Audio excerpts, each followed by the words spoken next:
On a Tuesday morning in October 1967, a 21-year-old United States Army private named Michael Vale walked off a military base in West Germany, crossed into neutral territory, and boarded a train to Stockholm.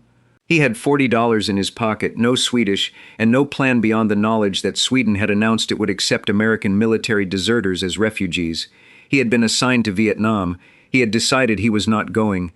When he arrived in Stockholm, he found that he was not alone. There were already Americans there, men who had made the same calculation he had, men who were sleeping on floors in the apartments of Swedish students who had seen them on the news and called the numbers that Swedish anti-war organizations had begun publishing specifically for this purpose. Within 2 years, there would be hundreds of them. Within 5 years, the Swedish government's decision to harbor American military deserters and draft evaders would become one of the most significant diplomatic crises in the history of the U.S.-Sweden relationship, a relationship that had, until that point, been a model of quiet transatlantic cooperation. To understand why American soldiers went to Sweden, you have to understand what the alternatives were. A soldier who refused deployment to Vietnam had several options, none of them good. He could apply for conscientious objector status, a process that required demonstrating sincere religious or moral opposition to all war, not just the specific war he was being asked to fight, and that was denied in the overwhelming majority of cases. He could go to Canada, which had no extradition treaty with the United States for military desertion, and which was absorbing tens of thousands of draft evaders and deserters throughout the late 1960s.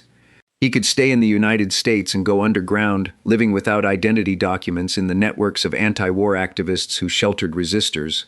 Or, if he was already stationed in Europe, he could go to Sweden. Sweden's decision to accept American deserters was not accidental or impulsive. It was a deliberate political choice made by a social democratic government under Prime Minister Tage Erlander and later his successor Olof Palme, rooted in Sweden's long tradition of neutrality and its specific position on the Vietnam War. Sweden had been officially neutral since the Napoleonic era. It had stayed out of both world wars. Its foreign policy had developed a tradition of principled independence from the great power blocs that the Cold War had created, a tradition that Palme, who became prime minister in 1969, would push further than any of his predecessors. Palme believed the Vietnam War was an illegal act of aggression. He said so, repeatedly and publicly, in terms that American administrations found somewhere between offensive and intolerable. The first American deserters arrived in Sweden in 1967 in small numbers, facilitated by Swedish anti-war organizations that had been monitoring the situation and preparing for exactly this contingency. The Swedish government's initial response was cautious. There was no formal policy. Individual cases were handled on their merits. The decisive moment came in 1968, when the Swedish government formally granted asylum to 4 American sailors who had jumped ship in Stockholm after refusing to return to their vessel, which was bound for Vietnam. The 4 men, John Barilla, Michael Lindner, Craig Anderson, and Richard Bailey, held a press conference at which they stated their reasons for deserting. Swedish television broadcast it nationally. The American embassy in Stockholm formally protested. The Swedish government acknowledged the protest and did nothing about it. The number of American deserters in Sweden peaked at somewhere between 500 and 800 at any given time during the late 1960s and early 1970s, with estimates of the total who passed through the country at various points ranging from 800 to more than 1,000. These were not primarily ideologically sophisticated anti-war activists, though some were. They were young men, mostly 19 to 22 years old, who had concluded that the specific war they were being asked to fight was not worth dying for, and that the consequences of refusal, however severe, were preferable to the consequences of going. Some had served in Vietnam already and come back changed. Some had been in the military long enough to understand what deployment meant and had made their decision before it could be made for them.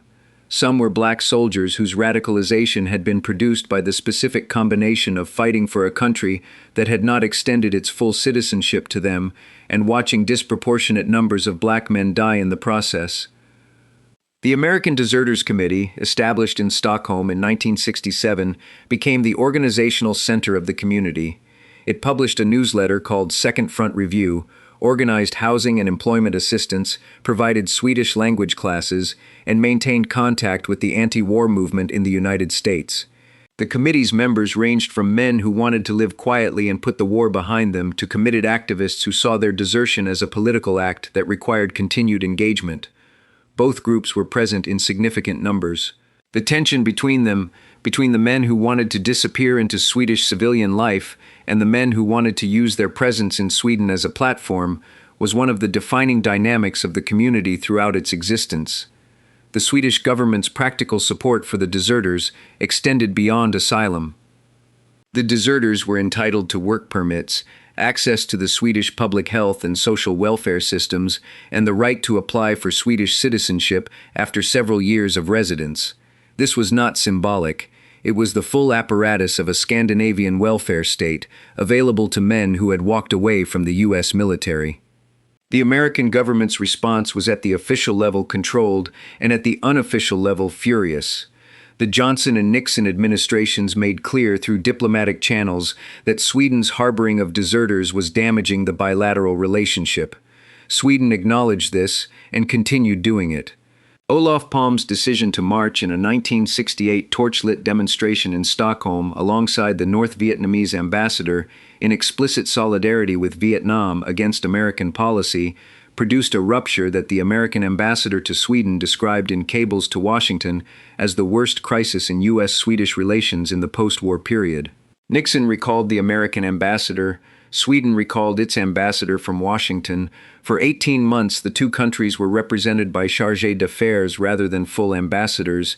Two NATO-adjacent countries, partners in the Western democratic system, had effectively downgraded their diplomatic relationship because one of them had decided that American policy in Vietnam was wrong and was willing to say so and act on it.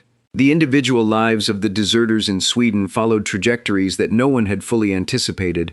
Some adapted successfully. They learned Swedish, found employment, married, had children, built lives that bore no surface resemblance to the futures they had abandoned.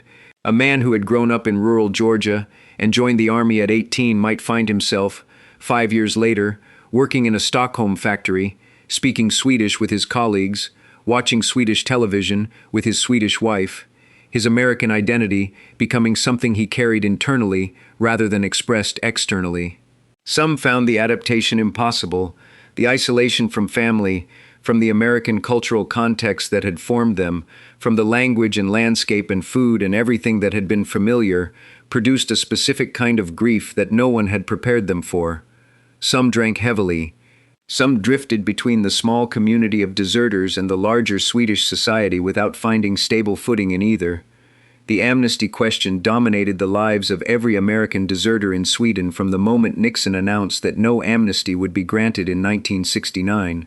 It surfaced again when Jimmy Carter, running for president in 1976, promised conditional amnesty for draft evaders and deserters if elected. Carter won. On January 21, 1977, his first full day in office, he issued a pardon for draft evaders. The pardon did not extend to military deserters. This distinction, which Carter maintained under pressure from veterans organizations, meant that the men in Sweden who had evaded the draft could return home if they chose. The men who had deserted from the military could not return without facing prosecution and court-martial. The line between the two categories was, in many individual cases, the product of bureaucratic accident rather than moral difference. A man who had received his draft notice and left the country was a draft evader, eligible for pardon. A man who had received his induction notice, been processed into the military, and then left was a deserter, not eligible. The moral calculation that had produced their departure might have been identical. The legal category was different. Some deserters eventually returned to the United States and accepted the consequences. They were court-martialed, received less than honorable discharges, and served sentences that ranged from suspended to several years depending on the specific circumstances of their case and the discretion of the military courts. Some accepted deals that resulted in administrative discharges without criminal prosecution. Some remained in Sweden permanently. There are American men in their 70s and 80s living in Sweden today who left the United States military in the late 1960s and never came back. They became Swedish citizens. They raised Swedish children. They have Swedish grandchildren who know their grandfather's story in the way that family histories are known, which is to say partially, and with the specific edits that time and intimacy produce.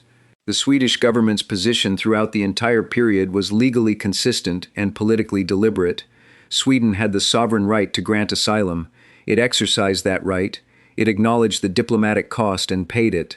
Olof Palme, who was assassinated in 1986 in circumstances that remain officially unsolved, had articulated the position with a clarity that left no room for ambiguity. He believed Sweden had a moral obligation to oppose what he characterized as an illegal war, and he believed that obligation extended to protecting the men who refused to fight it. Whether you agreed with his assessment of the war or not, the consistency of the position was difficult to dispute.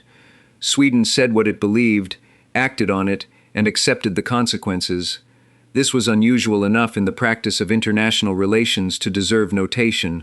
The American men who went to Sweden in the late 1960s are not generally remembered as heroes or as cowards. They are not generally remembered at all.